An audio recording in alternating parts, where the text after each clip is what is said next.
Greek worship is weird. You're telling me that these small acts that I choose to do can honor beings that I can't see, feel, or frankly even know if they're listening to me. These are the same questions I had just a year ago. Back at the beginning of my journey, I didn't know what I was doing and was frankly just struggling with the idea that these ancient beings alone survived for thousands of years. But I did know one thing. I wanted to do this long term. Okay, look, hear me out, because I can hear in the comments. Of course, it's long term. You want to be in a religion. And listen, I know that sounds stupid, but just 2 years ago, I was an atheist with a deep love of Greek mythos and ancient Greece. My love for Greek mythos was so deep that I read the God story in my free time. In school, when given an essay about this topic, I was guaranteed to be getting a B or higher because the page went from dancing on the page to into a straight line. But mainly, I didn't have a God, so switching from not having a religion to now being a devotee to one, or frankly to many, was a big switch for me. Not a mind-breaking one, but still a big one. Also, with my semi-knowledge of ancient Greece, before I did anything, any type of worship, any type of building any altars, and once when I made the constant decision of that I wanted to worship these Greek gods, I opened my laptop, went on YouTube, and just kept watching video after video after video. Okay, I think you get the point. Until finally, what was the end product of my hours long clicking any video that looked nice and adding it was a doc that was up to 16 pages of every god I want to worship, and every way to pray, cleanse, and even the very offering each god slash goddess like. So, a digital version of what can be described of a stack of office papers. And I thought I was ready. I thought I could worship any way I want as long as I got the core things they wanted. It didn't matter. Well, yes, and also a weird no. Okay, so you remember when I said I have a deep love for ancient Greece and their stories, and will spend my free time just learning about it? Well, for some reason, I did not look or learn how the ancient Greeks actually worshipped the Greek gods. And if you're wondering about this fact as well, I'm not going to talk about it, because I already made a video about it. What were you thinking about? So check it out after you get done with this one. But due to the fact that I didn't look this up at all, my rituals ended up looking like this.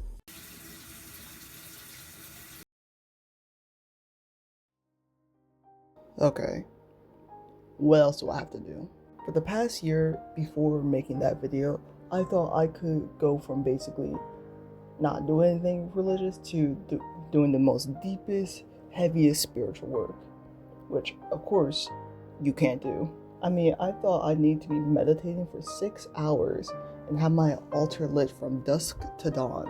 Also, I don't know if this was anyone else, but I also felt extremely guilty when I wasn't doing anything during my rituals.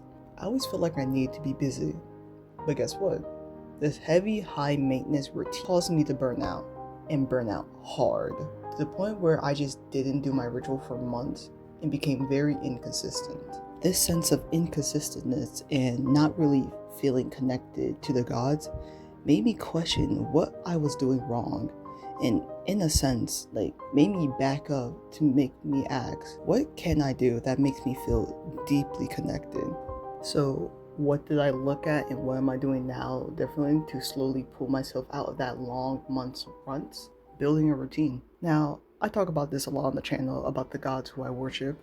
I worship Apollo, Aphrodite, and Hades. But at the beginning, it was just me, Hades, and Aphrodite. I started to slowly build a consistent routine with them, which was for a good while, I would light both their candles together and slowly but surely start to give them their own chosen day out of my week, where they had their own separate days. And after Apollo joined, it became a lot more easier since it went from same day to now, out of my whole week, there are only 3 days where I would choose which god to worship. But okay, we're kind of on the green hill. We're kind of seeing the daisy of it. What about those days where you don't want to or can't do a rituals? You know what I'm talking about. Maybe you didn't sleep well, your mental health isn't really there, or your mind just simply doesn't want to do anything. For me, those days when I get deeply depressed or just can't worship the gods on that day like I want to, I end up relying on a devoted act. But wait, what is a devoted act? Well, a devoted act is an everyday activity that is intentionally performed with the intention of honoring or offering something to a deity. I'm not gonna lie, I knew about this concept, but I didn't understand it because I thought it needed to be the most honorable act, like doing 10 push-ups every day, which is kind of correct, but at the same time, not really. Your honorable act can be something extreme, like all of 2026, you're going to be traveling. If that helps you feel connected and find your true self, then you can do it, but it doesn't have to look like that. I gave each one of these deities a task that I would do in their name. For Aphrodite, it's self-care or doing skincare. For Hades, it's journaling or doing shadow work. In Apollo, it's playing my guitar or simply working on my channel.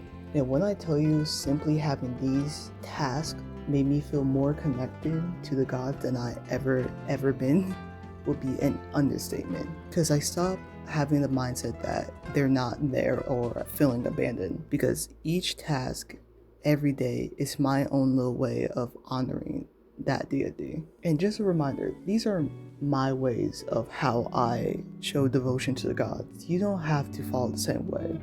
Find what makes you comfortable and connected. Now, here's one fact about ancient Greeks.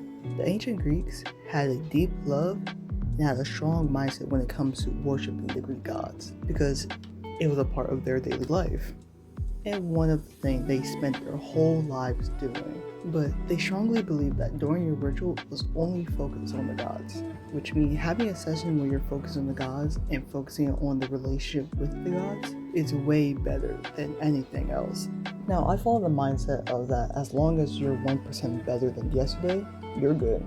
If yesterday I did nothing but just play video games, then all I need to do the next day is one small act, which could be cleaning my room or simply doing the dishes.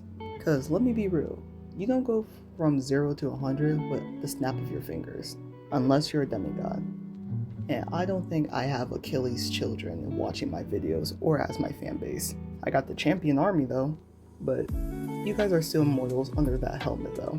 If your body and mind are screaming at you to take a break and walk away, follow it. There's a reason why you're needing that break, and I promise you that the gods want you to take that moment for yourself rather than giving an unfocused session because you need to prove something to yourself. But one more thing before I wrap this video off in a nice bow and set it off. If you are a beginner, don't focus on communication yet. Communication with the gods is going to be way more successful and reliable if you're not trying to force it constantly. My number one tip for beginners is to not focus on communicating with the gods. Now, what do I mean by this? I mean, do not focus on divination if you're a beginner. Because in my experience, when I focused on just praying and offering, you will start to build that bond, right? That bond of reciprocation as well. You give things and they give you things in return. It's not a transaction. It's just kind of like that bond that you build. Like always, peace out, stay safe. Make sure to join the Discord in my bio or in the description below. And peace out, champions.